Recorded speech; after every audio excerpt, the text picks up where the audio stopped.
So welcome to day one of the Queer Lit Readathon. I'm reading outside because it's sunny and my hair is wet and just trying to like exercise some Sunday self-care because I've been pretty run down the past week or so. I haven't filmed in like a week because I've been run down, I've been like cold sore ridden, all of that fun stuff, like minor complaints, but now I'm just sort of chilling outside with my books to start off the readathon. Got some iced coffee. Cannot complain. One thing I will say is I did kind of cheat and I started a book last night for the readathon. I started Rules for Vanishing, which is like a YA mystery horror novel, which is weirdly exactly what I'm in the mood for. I want dark, I want mysterious, I want like horror thriller, but like within my wheelhouse I have like specific types of horror that I like. So I did some research on queer or LGBTQ plus horror / dark thrillers, and this was one of the ones that I discovered, and I'm really enjoying it. It's on audiobook on script, so like it was just perfectly timed, and I'd finished both the audiobook and the physical book I was reading, so I needed something to read yesterday, so I thought I'll just start on the readathon earlier. It's something that wasn't on my TBR but does certainly fulfill the criteria of the prompts, and I will kind of summarise it when I get a little bit further into it. I think at the moment I'm not sure whether this is one of those books where it is paranormal or it's just like it could be paranormal, and that's the kind of mystery. It's been compared to the Blair Witch Project because it's told in like multi-formats. You have sort of transcripts of iPhone videos that the teens take and transcripts of text group chats, as well as like diary entries from the protagonist, and it all stitches together.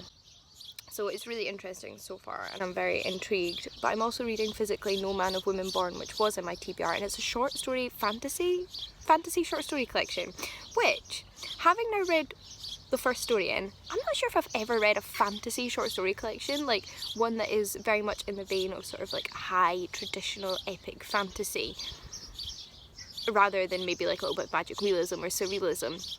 This is not something I think I've really read before, but what's interesting about this collection is that all of the main characters in each story are either trans or non-binary. So in the first story the character is non-binary, and it's very much inspired by that sort of trope of the No Man of Women Born. So the author mentioned this in the introduction, that they were in part inspired by that quote from Macbeth, No Man of Women Born, which turns out to mean, I mean this is a spoiler for Macbeth I guess, that the only person that can kill or defeat Macbeth is a man who was born by caesarean section. I feel like I'm not saying that right, because then he wasn't like traditionally born. But really, why couldn't it have been a woman, or what the author of this book suggests, somebody who is neither man nor woman and is in fact non-binary? And that's very much plays a part in the role of the first story. I don't want to give away any spoilers, but there's like a dragon that has been sort of causing trouble for this land and requiring annual sacrifices for like over a century, maybe a couple of centuries.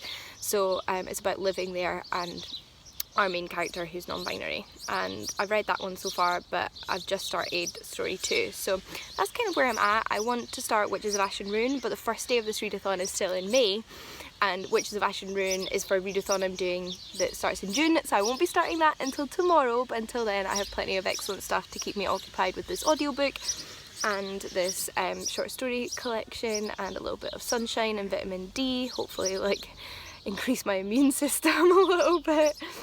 And yeah, I think that's kind of like all my update.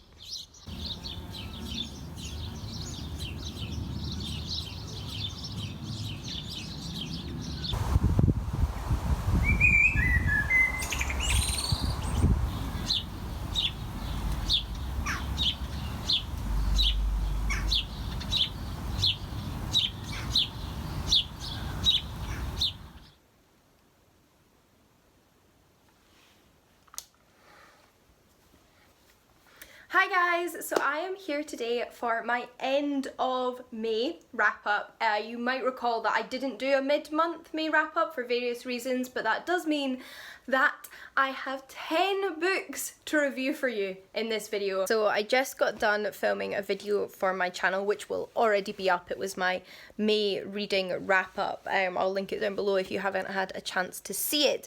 But I thought I would sort of update you on my reading, because yesterday I went on a very different tact in the end. When I got home after a little walk in the afternoon, I basically spent the rest of the day reading the entirety of one non-fiction book, which was Who Do You Serve, Who Do You Protect? And that was because Haymarket were offering this book for free as an ebook. It's all about the intersections between racism and police violence, particularly in the US, and I just wanted to make it a priority. So I ended up reading all of that book yesterday instead of the books I'd mentioned at the beginning of the day, and I'm really, really glad I did. It was wrapped up in my May wrap up. Now, when this vlog goes up, I think the deal will be over. I don't think the book will be free anymore. However, it's a fantastic book, and it's published by Haymarket, who are an incredible publisher who really deserve your support. So I would still highly recommend maybe going and picking it up if you haven't already. But now I'm sort of back on what I was reading yesterday. I think I'm about a third of the way through Rules for Vanishing and really enjoying it. There was like a little twist this morning when I was doing the dishes that I was not prepared for, and I was like, mystery, love it. So really feeling that. Haven't gotten any further into the short story collection though. I also want to start Witches of Ash and Ruin, which is also my first book of the Myth Take Reads readathon. So if you saw my TBR for June, it was very ambitious. I'm participating in 3 readathons, and the Myth Take Reads readathon is about reading 4 books throughout the month, and you cannot change your TBR after you've set it, and you have to read the books in order. So the first book I'm reading is Witches of Ash and Ruin, which also has queer elements. I'm not 100% sure what they are. I think maybe it's a female-female romance, but I'll have to find out when I read the book, and I've heard amazing things about this, so I'm so excited, and I think I'm going to start that this evening, or well, no, because I think I'm FaceTiming Jen this afternoon, so not this afternoon, this evening, and I'm also doing a live show this evening on Patreon, so it is a very busy day. I don't know how much physical reading I'm going to get done, but if I am doing any chores or other things, I will listen to my audiobook. For now, though, I have to go and both edit this video and then get on with some university-ish work. I mean, I say university-ish work because it's not directly related to my PhD, but I'm helping edit this academic volume, which is all about sexual violence in antiquity, and it's an essay collection of lots of different academics contributing, including myself, and it's coming out from Bloomsbury, so we're sort of in the processes, we're in the final stages of sort of editing all of those essays and making sure they sort of tie in with each other in case they need to. So I've been involved in that. It's not like a paid project or anything. This is like academia, right? You do something like this, which is so much work, can I tell you, but really, really worthwhile and really, really rewarding, but you don't get paid for it. You get paid in sort of like academic credit. It'll mean I was involved in the editing of a volume, and I wouldn't have said yes to it if I didn't want to do it, but this does happen a lot in academia. You end up spending a lot of time and energy on stuff that doesn't necessarily get you paid, so that's why I still work alongside my PhD. But I think that kind of wraps up what I'm planning on doing and what I've been reading, and I'll update you later. So see you then. So Jen and I are about to play a game of remote quacks. Yeah, quacks of... Hang on. Oh. Is that upside down? No, yay! This is the best game ever. And because you get your own little board in the game, you can play it like if you've both got a set in different places. Jen got it for my birthday. Just excellent. Are you reading anything good at the moment? I thought it. Yeah, it's. Yeah. I'm reading Ta-Nehisi Coates' book, which is a letter from his son. Yeah. And I'm reading Queer Poets of Colour, which is an anthology of poetry, and I'm reading a Nikki French book, which is just the norm with me now. I'm excited because I've just got my first Nikki French, and I'm buzzed to read it.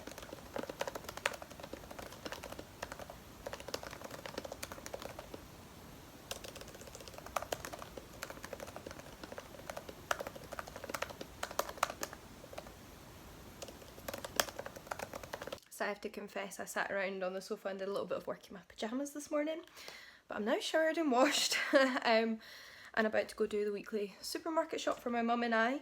But I thought I would just like update you since I didn't vlog anything yesterday. And I feel like I could quite easily keep going and then get to the end of the week and not have said anything, which is useless.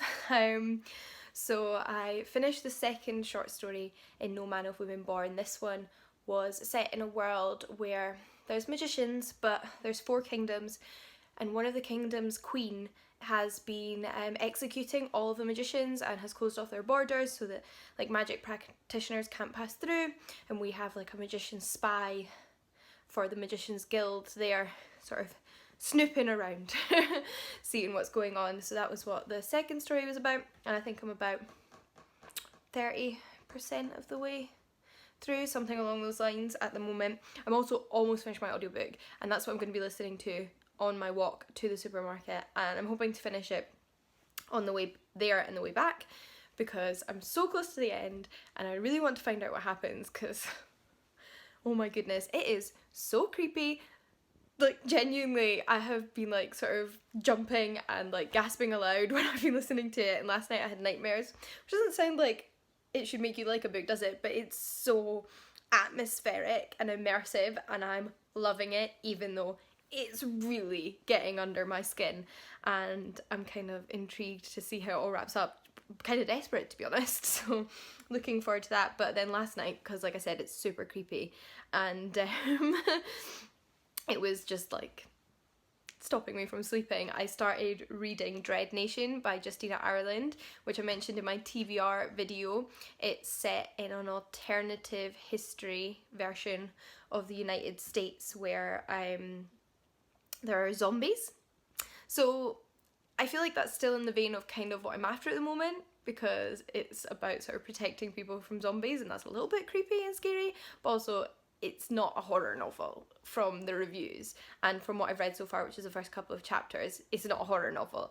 But I love the tone of the narrator. I think I felt like immediately connected to her, and immediately in her world. She just feels very real from the offset, and sometimes it takes a little while to get into a narrator, even in a great book, so I thought that was fantastic, and I'm looking forward to reading more of that. It's about a 17-year-old girl who has been trained to be a zombie hunter, which is what a lot of black women are trained to do. I'm actually not sure if so far it's mentioned anything about black men, but it's in this like world post-slavery, but where sort of obviously culture is still very stratified, and these women are trained to hunt the zombies. And I don't know when this vlog is going up, maybe Sunday, Monday or so, but I just wanted to say that I'm going to continue to link in the description box different organisations that you can support and donate to that are fighting against racism within the sort of US judicial service in particular. So like with police violence and like incarceration numbers, which are much higher amongst black citizens of the United States. So I'm going to keep linking those down below. Please continue to click on them and share them and show your support if you're able. I also, whilst I'm just like rattling off everything that's in my brain, got a book yesterday in the post that I'd ordered, which I might read this week if I have time. If I finish my audiobook today, I'm keeping the short stories sort of sporadically read throughout the week, and crack on with the Justina Ireland book more this evening, which should be fine. And I think I could read that one quite quickly, because like I said, you just like fall straight into it.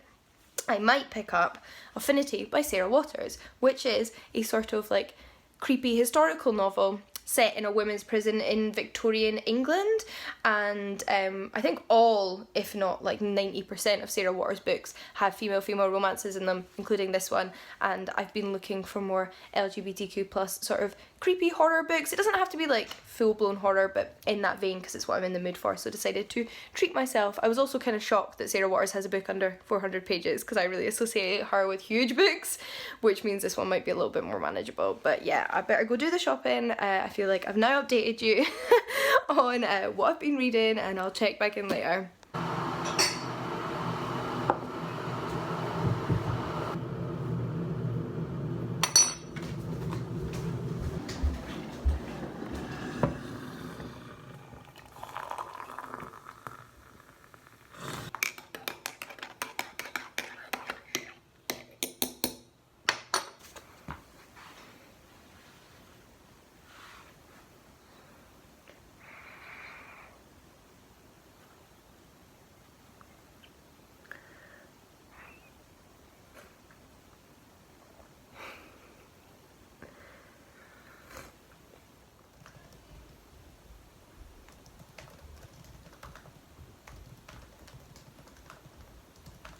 So I've just been working on cutting down a paper I'm giving next week virtually. First time giving a paper virtually, although really, as someone who makes YouTube videos and podcasts, etc., I shouldn't be unfamiliar with presenting over camera.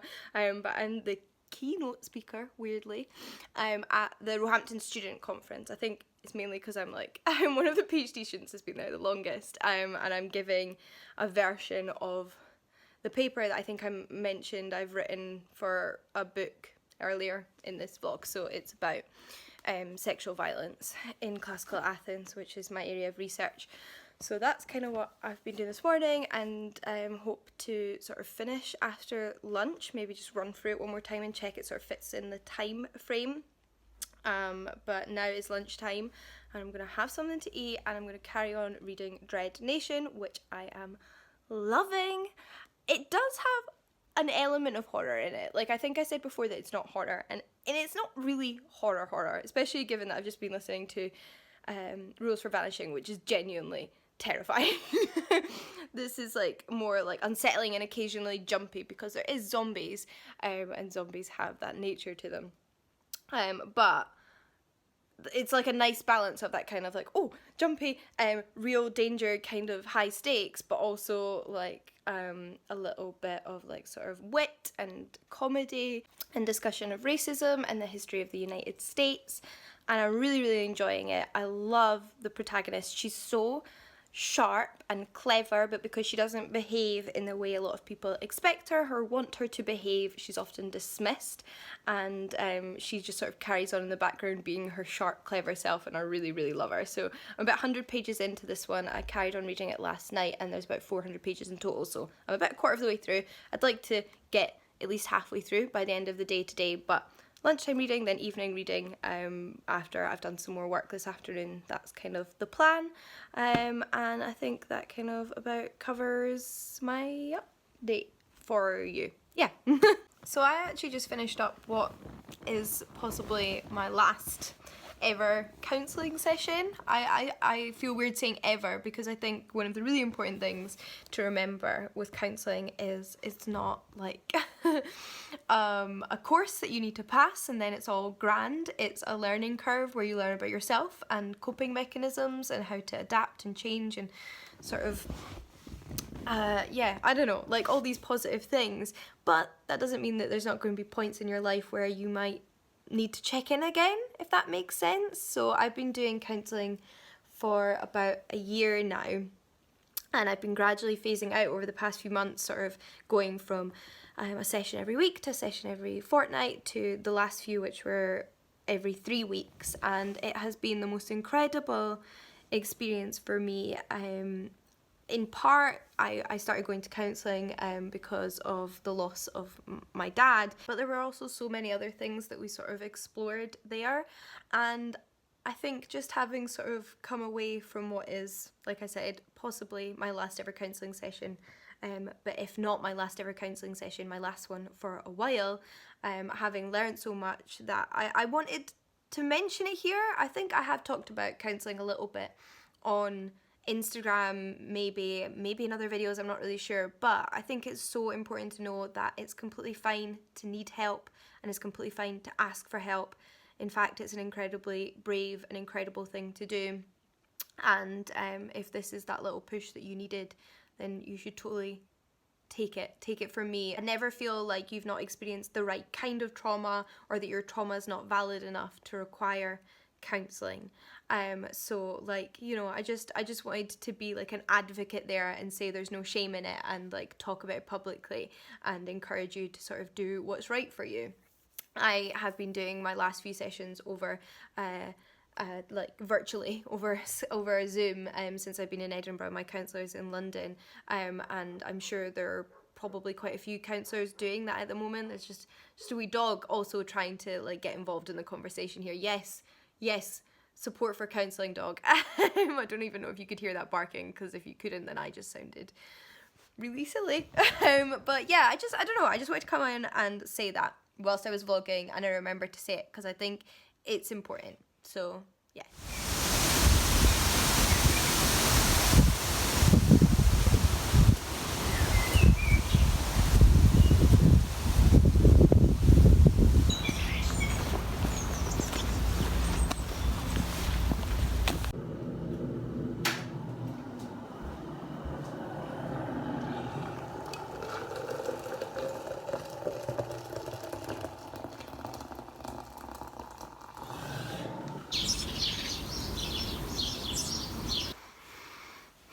finished Rules for Vanishing, and I just don't know what to say, like my mind's a boggle.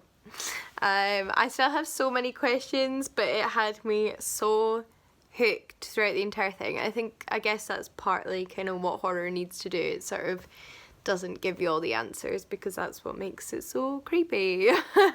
But yeah, it was a lot. It was intense, but I really, really liked it. I don't know if I gave a proper summary before, but basically we have a girl called Sarah whose sister went missing a year ago. Lots of people thought she just ran off with her boyfriend, including her parents, but she always felt like there was something more. There was more to it.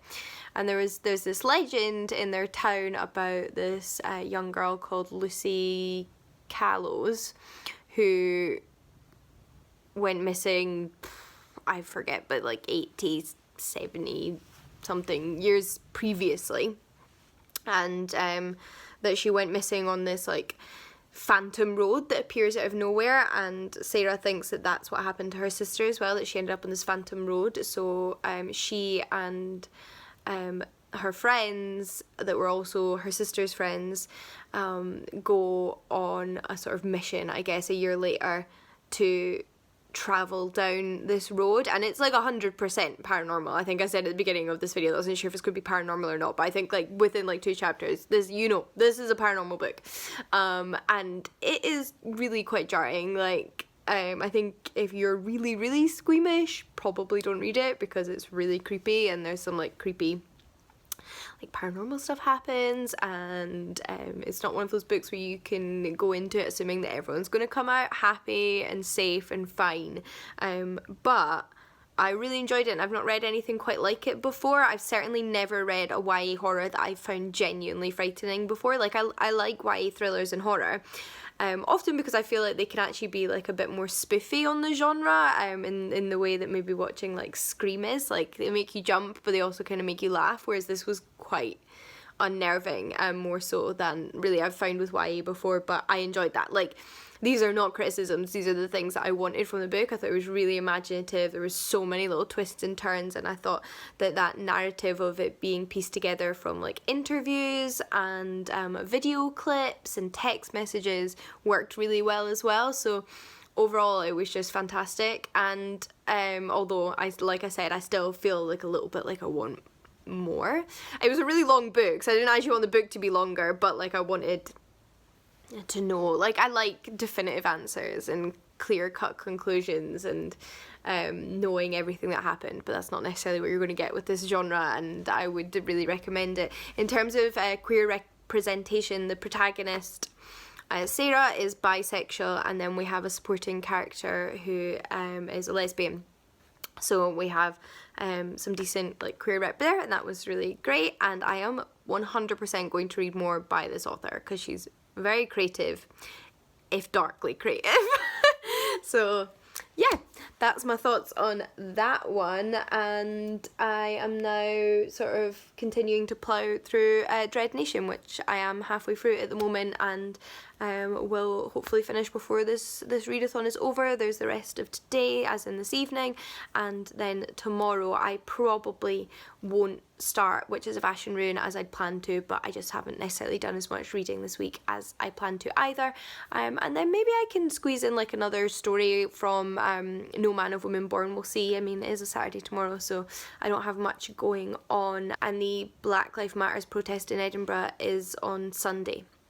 I know there's some happening on Saturday in London, but in Edinburgh it's on Sunday, so I'm probably not going to do much tomorrow other than read. So yeah, I will check in with you then. So I just wanted to do a little Saturday update. I keep thinking it's Sunday. Time is meaningless at this point, but in terms of reading, I'm still only about halfway through Dread Nation, although like I said yesterday, I'm loving that book. It's so good. I can see myself immediately picking up book 2 in the series if I get through this one as quickly as I think I'm going to.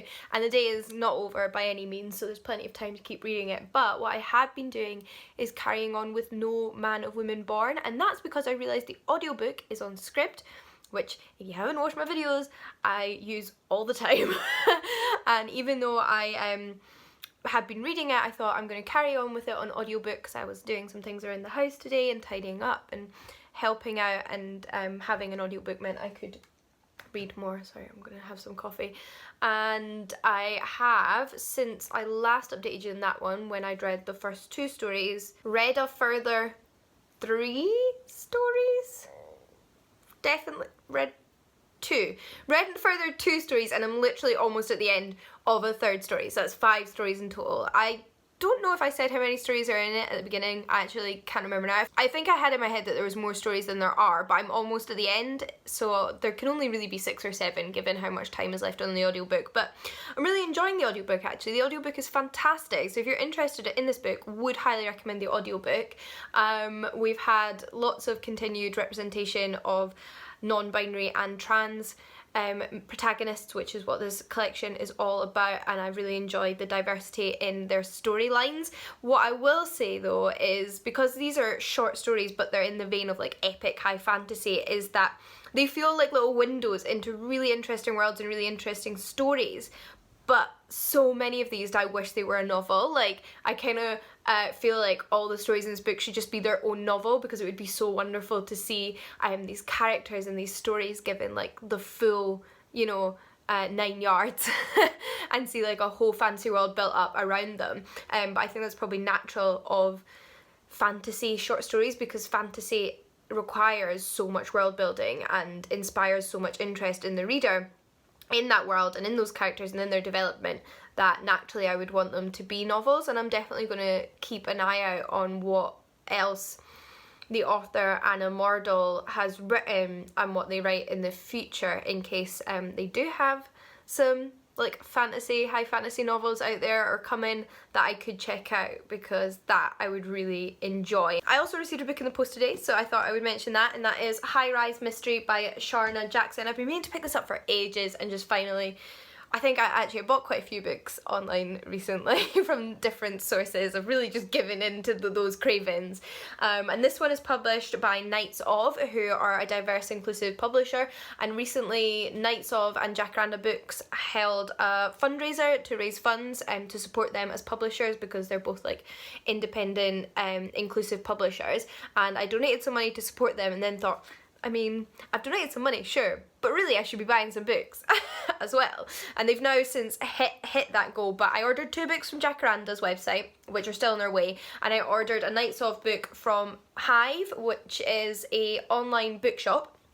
But when you shop at the Hive, and I don't know if it's worldwide, but it's definitely in the UK, you can pick an independent bookshop in the UK for a percentage of your sale to go to. Like, they get the commission, and right now when all the bookshops are shut and we can't go out as much as possible, and even in the coming weeks it's not going to be as easy to go out and shop like we might have in the past, I think it's a really wonderful thing to do to help support independent bookshops, particularly those that do not have their own online delivery service, which not all of them do. So when I ordered this one, I think I gave my money to Housemans, but I've also ordered from them in the past and given to Transreal, which is in Edinburgh. Housemans is in London, and I just sort of pick different bookshops I like as I do it. It also means you can like pick bookshops for a city you're not in, perhaps. So I ordered this from there, and this is a middle grade mystery novel, which just sounds brilliant because I'm loving my middle grade and I'm loving my mysteries. I heard brilliant things about this, but I'm excited to try it, so I'm really pleased that I ordered this one. And then I also wanted to mention, because I know earlier in this video I said I would link some resources down below for charities and organisations that are sort of fighting against discrimination within the US police force and criminal justice system. And I was just literally watching Starla Reed's, was it her wrap-up? I'm pretty sure it was her wrap-up for, what month is this? June, so it would have been May. Her May wrap-up, and she has made like a whole Google Doc full of resources, which is like so full, and there's so much there that I've decided I'm going to link that down below. So do check out that Google Docs as well as Starla's channel, because it's fantastic. I love it, and what an incredible thing that she's done, collecting all these resources together in one place. I'm also not sure if it's on that list because I didn't do like a thorough check, but there's a video on YouTube at the moment which is hours long that you can watch. You can even just leave running in the background, and it's full of ads, and all of the money raised from that video via AdSense is going to Black Lives Matter organisations, charities that are supporting those issues specifically. And it means if you're somebody yourself who just can't afford to give, which is completely understandable, you can still give, and I think that's such an excellent endeavour, because why shouldn't YouTube contribute? And that I will also link down below. But yeah, I think that kind of updates you on everything that was in my mind as of this moment in time. But like I said, the day is not entirely over, so I'm going to continue listening to the audiobook of No Man of Women Born and hopefully read more of Dread Nation this evening. So I will probably do like one last check-in before the readathon is officially over. But as always, I love the Queer Lit Readathon, and I always find so many LGBTQ plus book recommendations via all the content that people produce around it. So I hope I've managed to do the same for you in this video. So I'm just checking in before I head off to sleep. But I have finished No Man of Women Born, and I really enjoyed it. I thought it was like a really nice like all-rounder collection, and like I said, it's made me interested to check out more by the author, who it turns out does have some novels, so that's something I will do in the future. I didn't finish Dread Nation, but I am going to read a little bit more before I go to sleep, so I'm going to crack on, but I'm not going to finish it tonight because I've still got 200 pages left and I don't want to stay up that late. So maybe get like an hour 50 or so read, and we'll update you on my final thoughts in my wrap up at the middle of the month or the end of the month, whenever that comes. Not necessarily the books I expected to read or finish this week at all, but they were a really interesting selection, and I'm really glad I participated as always. So do let me know if you've read any of the books I talked about in this video and what you thought of them. Also, as it is Pride Month, do let me know any more queer lit recommendations that you have, and I will see you all again next time.